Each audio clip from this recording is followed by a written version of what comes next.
আসসালামু আলাইকুম সম্মানিত বন্ধুরা, এখানে দেখতে পারতেছেন এই তিনটি জিনিস। এটা অনেকেই অনেক ধরনের ভুল করে থাকতে পারেন যে এগুলো আসলে কি।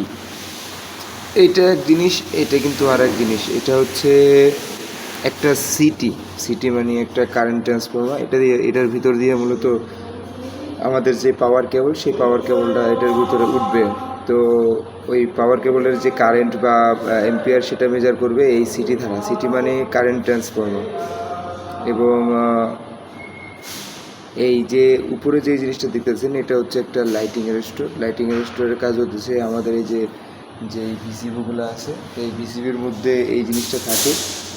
এই লাইটিং অ্যারেস্টরের কাজ হইতেছে যে আমাদের উচ্চ ভোল্টেজ বা উচ্চ কোনো স্পার্ক যেগুলো যাই হোক না কেন, ভোল্টেজের যে চাপ, এই চাপটাকে সামাল দেবে এই লাইটিং অ্যারেস্টর। তো এই লাইটিং অ্যারেস্টরের গুরুত্ব কিন্তু অনেক, এই জন্য এইগুলো আমাদের বিসিবির ভিতরে খুব জরুরি একটা জিনিস। ধন্যবাদ।